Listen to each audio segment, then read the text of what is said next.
Good morning student, welcome to my YouTube channel talent education point online classes. मैं वीरेंद्र सिंह आपका इस YouTube channel पे स्वागत करता हूं। ईश्वर से प्रार्थना करता हूं कि संसार में फैली भयंकर महामारी कोरोना से आप सब सुरक्षित होंगे, स्वस्थ होंगे, तहे दिल से आप सोशल डिस्टेंसिंग एवं लॉकडाउन का पालन करेंगे होंगे। इन्हीं सभी शुभकामनाओं के साथ शुरू करते हैं आज का हमारा ग्रामर का टॉपिक। जैसे कि आप जानते हैं डिटर्मिनर्स का टॉपिक हमारा कंप्लीट हो चुका है और आज हम एक जो डिटर्मिनर का प्रकार है आर्टिकल, उसका टॉपिक स्टार्ट करने जा रहे हैं। लेकिन मैं आपको एक चीज बता दूं, हम इस टॉपिक को डायरेक्ट नहीं करेंगे, हम इस टॉपिक में कुछ चीजों को एनालाइज करते हुए चलेंगे, क्योंकि ये टॉपिक की बिगनिंग है। आपको पहले बता रहा हूँ कि हम सबसे पहले ओमिशन ऑफ आर्टिकल करेंगे कि भाई किन कंडीशंस में आर्टिकल का प्रयोग नहीं होता है। कि वैसे बेसिकली तो आपको मालूम है ए एन द साउंड के अकॉर्डिंग इनका प्रयोग किया जाता है। कि भाई आर्टिकल की जब बात करते हैं तो आर्टिकल आपका एक चीज के लिए होता है, ठीक है। एक आर्टिकल होता है, ए एन आर्टिकल होता है और द आर्टिकल होता है। सबसे पहले तो आपसे पूछ लें कि ये आर्टिकल के प्रकार कौन कौन से होते हैं, तो आप बता सकते हो आर्टिकल के प्रकार आपके दो होते हैं। एक डेफिनेट आर्टिकल होता है, क्या होता है? Definite article. डेफिनेट आर्टिकल किसको बोला जाता है? द को बोला जाता है। अब इस डेफिनेट आर्टिकल के लिए भी कुछ कंडीशंस लागू होती हैं, आपको मैं बता दूं। जैसे अगर आप आर्टिकल्स का टॉपिक पढ़ते हैं तो आपको सबसे पहले अल्फाबेट की नॉलेज होनी चाहिए, क्योंकि ये अल्फाबेट से रिलेटेड ही आपका टॉपिक है।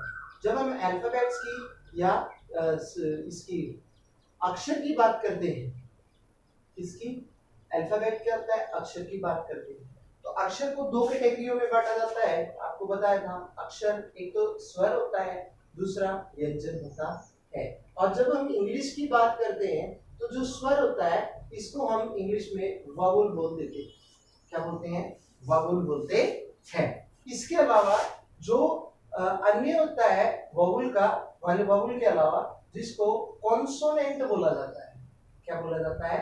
कॉन्सोनेंट बोला जाता है। स्वर और व्यंजन, जैसे आपने ए आ ई उ इत्यादि पढ़ा होगा, वो तो हो गए आपके हिंदी के स्वर। वैसे ही कै खे गे जो है वो हो गए आपके व्यंजन। अब हम इंग्लिश के वॉवल्स की बात करते हैं तो हमारी 5 उंगलियां जो हैं ये वॉवल होती हैं। ये 5 उंगलियां कैसे वॉवल होती है कि ई, सबसे पहला जो वॉवल है छोटी वाली उंगली, उसको ए बोला जाता है। तो पहला वॉवल हमारा कौन सा हुआ? ए। पहला वॉवल ए। सेकंड वाले वॉवल की बात की जाए तो सेकंड वॉवल होता है हमारा ई, ठीक है बेटा। थर्ड वॉवल होता है हमारा आई। फोर्थ वॉवल होता है हमारा ओ और फिफ्थ वॉवल होता है हमारा यू। मींस आपके कितने उंगलियां होती हैं बेटा? 5 उंगलियां होती है ना, 1 2 3 4 5। वैसे ही आपके वॉवल कितने हुए? एक A, second E, third I, fourth O, fifth U. Means आपके A E I O you 5 vowel होते हैं। अगर वॉवल साउंड आती है किसी शब्द के उच्चारण में तो उससे पहले एन आर्टिकल का प्रयोग किया जाता है। किसका? एन आर्टिकल का प्रयोग किया जाता है। लेकिन अगर इनके अलावा साउंड होती है, जैसे ए की ना होके बी की हो, सी की हो, डी की हो, एफ की हो, जी की हो, एच की, J, K, L, M, N, P, Q, R, S, T, V, W, X, Y, Z. वैसे आपको एक चीज का पता चल जाएगा कि वॉवल आपके अगर 5 हैं तो कॉन्सोनेंट कितने होंगे आपके? 21 होंगे। क्यों? क्योंकि टोटल अल्फाबेट्स आपके कितने हैं? 26 है। अगर 26 में से 5 आपके वॉवल हो गए तो कॉन्सोनेंट्स कितने बन गए? 21। मींस 21 कॉन्सोनेंट्स के साथ हमेशा ए का प्रयोग किया जाता है। इसके अलावा 5 vowel A E I O you के साथ हमेशा एन का प्रयोग किया जाता है। अब ध्यान देने की चीज ये है कि वॉवल और कॉन्सोनेंट के अकॉर्डिंग परिवर्तित होता है एन का और ए का। तो ए और एन जो है वो आपके डेफिनेट आर्टिकल नहीं बल्कि किस में आते हैं? Indefinite article. किस में आते हैं? Indefinite article. ये तो हो गया आपका डेफिनेटिव आर्टिकल। और सेकंड वाला कौन सा होगा आपका इनडेफिनेटिव आर्टिकल। को कोई पूछ ले कि डेफिनेट आर्टिकल कौन सा है आपका, तो आप बता सकते हो जी द। लेकिन द के लिए भी एक शर्त होती है कि अगर इससे पहले, द से पहले अगर वाउल साउंड होती है, क्या वाउल साउंड अगर हो तो इसको दी पढ़ा जाता है। क्या पढ़ते हैं, दी पढ़ते हैं। लेकिन अगर कॉन्सोनेंट साउंड होती है, कॉन्सोनेंट साउंड अगर हो तो इसको दी नहीं बल्कि दा पढ़ा जाता है। तो दी और दा में क्या अंतर होता है वो आपको स्पष्ट हो जाता है कि अगर किसी शब्द के उच्चारण में वाउल साउंड आ रही है तो टीएचई को दी पढ़ा जाता है। लेकिन कॉन्सोनेंट साउंड होती है कि ए ई आई ओ टी के अलावा, तो उसमें उसको दी नहीं बल्कि दा पढ़ा जाता है। ठीक है, तो ये आपके दो प्रकार होते हैं इसके आर्टिकल के, क्योंकि ए एन जो है वो आपके इनडेफिनेट आर्टिकल है क्योंकि साउंड के अनुसार वो परिवर्तित हो रहे हैं वोवल साउंड या कॉन्सोनेंट साउंड के कारण। लेकिन द आर्टिकल जो है या दी आर्टिकल वो परिवर्तित नहीं होगा। और फिर तीसरी बात क्या है, हमें एक चीज समझनी है कि ये तीनों आर्टिकल जो है ए एन द, इनका हमेशा प्रयोग जो है एक चीज को प्रदर्शित करने के लिए किया जाता है। मींस आप जब दिखाओगे आर्टिकल्स को तो उसको दिखाने का उद्देश्य आपका केवल एक चीज को ही प्रदर्शित करना होता है। ठीक है, अब ये तो हमने जान लिया आर्टिकल्स के बारे में। अच्छा, अल्फाबेट से तो किसी स्टूडेंट को ना है तो एक लाइन याद कर सकता है, a quick brown fox jumps, a quick brown fox jumps over the little lazy dog. A quick brown fox jumps over the little lazy dog। ये एक ऐसी लाइन है जिसमें आपके 26 के 26 या 26 अल्फाबेट्स जो है वाउल प्लस कॉन्सोनेंट दोनों मिक्स हो जाते हैं। ठीक है, तो यहाँ पे हमने अब तक ये जाना कि भाई आर्टिकल जो होते हैं हमारे दो प्रकार के होते हैं, ए एन सॉरी डेफिनेट और इनडेफिनेट। डेफिनेट आर्टिकल को दा होता है, जिसको कॉन्सोनेंट साउंड हो तो दा पढ़ा जाता है, वोवल साउंड हो तो उसको दी पढ़ते हैं। इनडेफिनेट आर्टिकल जो होते हैं वो हमारे ए और एन होते हैं, जो कॉन्सोनेंट साउंड अगर होती है तो ए का प्रयोग किया जाता है, वोवल साउंड अगर ए ई आई ओ यू होता है तो उसको एन बोला जाता है। ठीक है, अब तीन आर्टिकल्स का प्रयोग है, मान लीजिए आपके कितने हैं, तीन आर्टिकल। लेकिन कुछ कंडीशंस ऐसी होंगी जिनमें आप तीन आर्टिकल्स को में से किसी भी आर्टिकल का प्रयोग नहीं कर सकते। कहने का इन शॉर्ट क्या है कि ऐसी स्थिति जिनमें आर्टिकल्स का प्रयोग नहीं किया जाता उन स्थितियों को जानना जरूरी है। क्योंकि कई बार क्या होता है किसी वाक्य में आर्टिकल नहीं आना होता है लेकिन बच्चा वोवल साउंड के अकॉर्डिंग उसमें आर्टिकल यूज कर देता है, तो जो गलत होता है।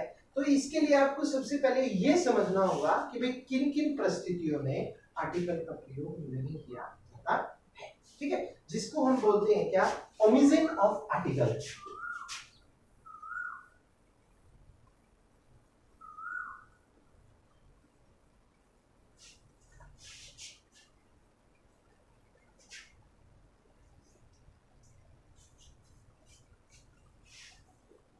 क्या बोलते हैं, तो आज का हमारा सबसे पहला टॉपिक है आर्टिकल्स का। वैसे स्टार्ट हो रहा है आपका, लेकिन आर्टिकल्स करने से पहले हम समझेंगे omission of article.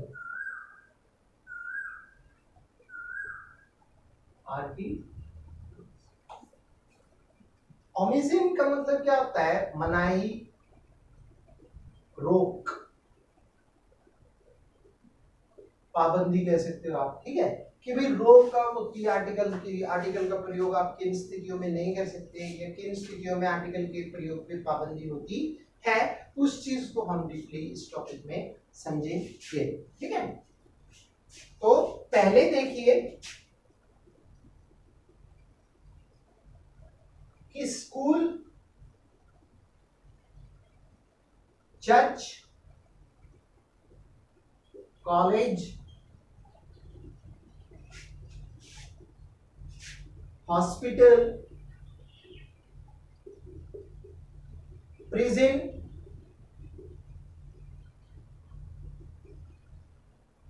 Court, bed, bed इत्यादि का प्रयोग यदि मौलिक उद्देश्य के लिए होता है,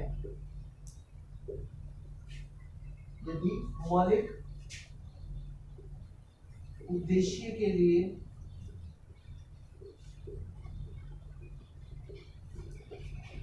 होता है तो आर्टिकल का प्रयोग नहीं होता है।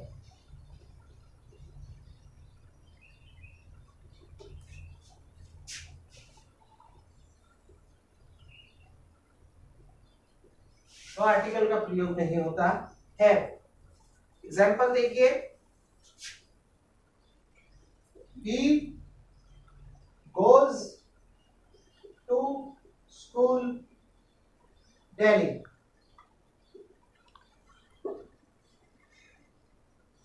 The injured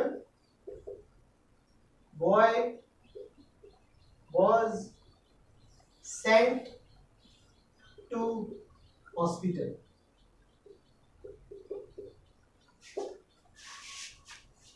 देखिए, ओमिशन ऑफ आर्टिकल या मनाई कि भाई आर्टिकल का प्रयोग कब नहीं होगा। तीन आर्टिकल्स जो आपके ए एन दा है, उनका किन कंडीशंस में प्रयोग नहीं होगा, उस चीज को हम समझ रहे थे। कैसे कि सबसे पहले हमें ध्यान में रखना है school, church, college, hospital, prison, court, bed. आपको सबसे पहले तो ये पता होना चाहिए कि ये जो शब्द लिखे हुए हैं इनके क्या मतलब होते हैं और इनका क्या क्या प्रयोग होता है। यदि इन शब्दों का प्रयोग जिस रूप में हम करते हैं, मौलिक उद्देश्य जो होता है इनको यूज करने का, अगर उसमें वाक्य को दर्शाया गया है तो आर्टिकल का प्रयोग नहीं होता। जैसे स्कूल, आप सबको मालूम है स्कूल समय पे जाना चाहिए, स्कूल प्रतिदिन जाना चाहिए, स्कूल पढ़ने के लिए जाना चाहिए। तो ये सारे क्या हो गए, स्कूल जाने के उद्देश्य। अगर इन उद्देश्यों को बताया गया है तो आर्टिकल का प्रयोग नहीं किया जाता है। वैसे ही चर्च प्रेयर करने के लिए जाते हैं, प्रार्थना करने के लिए जाते हैं। अगर यही बात वाक्य में बताई गई है तो उसमें आर्टिकल का प्रयोग नहीं होता है। कॉलेज, वही बात है, कॉलेज समय पे जाना चाहिए, प्रतिदिन जाना चाहिए, पढ़ने के लिए जाना चाहिए, जो उसका मौलिक उद्देश्य है। अगर उन बातों को उस वाक्य में बताया गया है उसमें आर्टिकल का प्रयोग नहीं किया जाता। हॉस्पिटल में क्यों जाते हैं भाई, इलाज करवाने के लिए, तो वो इलाज करवाने के लिए जाना क्या हो गया, मौलिक उद्देश्य, तो उसमें आर्टिकल का प्रयोग नहीं किया जाता है। वैसे ही प्रिजन आप सबको मालूम है क्या होता है, अपराधियों को जहाँ पे रखा जाता है, इन शॉर्ट जेल जिसको बोला जाता है। अगर जेल का प्रयोग मौलिक उद्देश्य कैदियों को रखने के लिए बताया जाता है, सजा के लिए बताया जाता है, तो उसमें आर्टिकल का प्रयोग नहीं किया जाता है। कोर्ट, अपराधी को अपराध करने के बाद सजा सुनाने के लिए कहां पे ले जाया जाता है, कोर्ट में। अगर उसके मौलिक उद्देश्य के लिए प्रयोग किया जा रहा है, कोर्ट का, अदालत का, कचहरी का, तो उसमें आर्टिकल का प्रयोग नहीं होता है। और बेड बिस्तर का, सोने के लिए, बिछाने के लिए इत्यादि का प्रयोग किया गया है, तो उसमें आर्टिकल का प्रयोग नहीं होता है। जैसे आपको एग्जांपल देखिए, he goes to school daily, अभी मैंने बताया आपको he goes to school daily, ये डेली जो है स्कूल जाना हमारा उद्देश्य है, कब, प्रतिदिन। कि आप एक दिन स्कूल में जाएंगे तो आपको पढ़ाई नहीं आएगी, बल्कि आपको क्या करना पड़ेगा, प्रतिदिन स्कूल में जाना पड़ेगा। तो मौलिक उद्देश्य है शिक्षा प्राप्त करने का क्या, प्रतिदिन स्कूल में जाना, जिसके कारण इसमें आर्टिकल का प्रयोग नहीं हुआ। आप इसको he goes to the school नहीं लिखेंगे, बल्कि क्या लिखेंगे आप, he goes to school, क्योंकि स्कूल प्रतिदिन जाना हमारा मौलिक उद्देश्य है। ठीक है। The injured boy was sent to hospital, सीधी सी बात है, इसमें भी आर्टिकल नहीं लगा, क्यों? क्योंकि जो इंजर्ड लड़का था उसको हॉस्पिटल भेजा गया, जख्मी लड़के को हमेशा हॉस्पिटल ही भेजा जाता है। किसी भी जख्मी व्यक्ति को घर पे नहीं भेजेंगे, बल्कि कहाँ पे भेजेंगे? हॉस्पिटल भेजेंगे, क्योंकि उसका वहां पे इलाज होता है। तो ये हॉस्पिटल का क्या है? एक मौलिक उद्देश्य है। तो आप बता सकते हो कि मौलिक उद्देश्य में कभी भी आर्टिकल का प्रयोग नहीं किया जाता है। तो इस तरह से हम अगली कक्षा में और डिटेल में जो ओमिशन ऑफ आर्टिकल है उनको डिस्कस करेंगे। यदि आपको कोई त्रुटि या कमी लगी हो तो आप उसे कमेंट बॉक्स में मेंशन करें। यदि आपने चैनल को सब्सक्राइब नहीं किया तो चैनल को सब्सक्राइब करें, लाइक करें, शेयर करें। मिलता हूं मैं आपसे अगली वीडियो में, तब तक जय हिंद, जय भारत।